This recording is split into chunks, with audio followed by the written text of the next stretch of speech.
হাদিসের মধ্যে আছে আম্মা জান আয়েশা রাদিয়াল্লাহু তাআলা আনহা বলেন, নবীজি একবার আমার ঘরে আসলেন।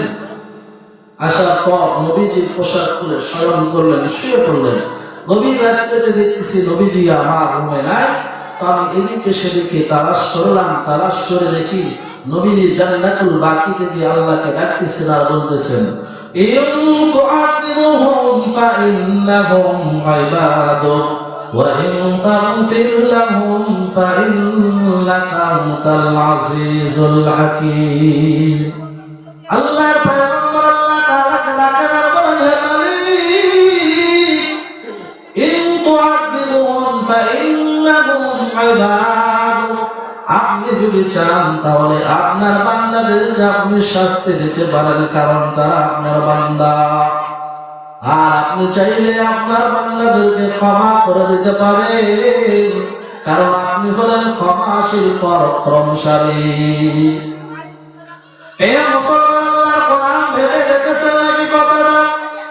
পয়গম্বর গভীর রাত্রিতে জান্নাতুল বাকিতে গিয়ে নিজের জন্য কান্না করেন।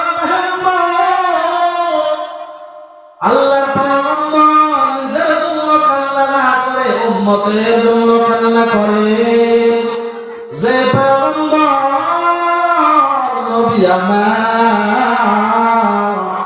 উম্মতের জন্য এত পরিমাণ কান্না করে, ওই পয়গম্বরের জন্য কি মায়া লাগে না রে ভাই? একটাও চিন্তা হয় না কেন সুন্নত মোতাবেক চলি না, কেন সুন্নত গুলো ছেড়ে দিলাম, কেন দাড়িটাকে আমি বারবার বেডে লাগাইলাম, কেন নামাজ না পড়ে চলাফেরা করলাম, কেন সুন্নত মোতাবেক চললাম না? নবী আমার জন্য কান্না করে না, আমি নবীজির জন্য কান্না না করে কেনই বা চললাম? নবী আমার সারা জীবন ভর আপনার আমার জন্যই তো করেছেন কান্না। ও গো নবীর উম্মতেরা হয়ে আজি দিশাহারা, ও গো নবীর উম্মতেরা হয়ে আজি দিশাহারা।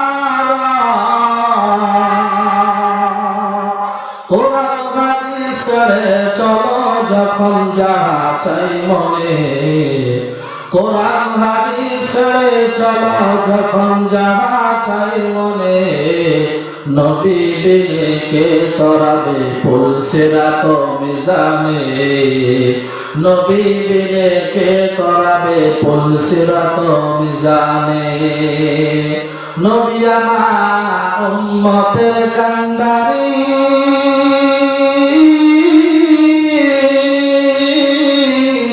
কাঁদিছে উম্মতের লাগি, এখনো কাঁদেন নবীজি শুয়ে মদিনার পানে, এখনো কাঁদেন নবীজি শুয়ে মদিনার পানে। নবী বিনে কে তরাবে ফুল সিরাত মিজানে, নবী বিনে কে তরাবে ফুল সিরাত মিজানে। নবী আমার জীবন ভরে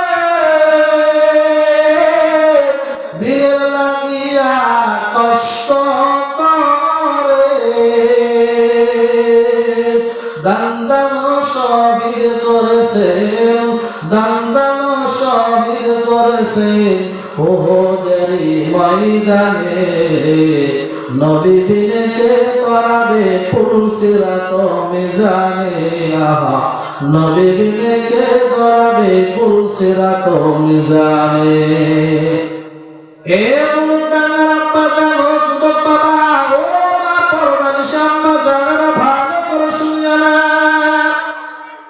সাহাবারা অন্তর দিয়ে নবীজিকে কেমন মহব্বত করতেন, মানুষেরা মনে মনে ভাবে, মহিলারা মনে মনে ভাবে হয়তো পুরুষেরা নবীকে মহব্বত করবেন, নবীজির সুন্নত মোতাবেক চলবেন।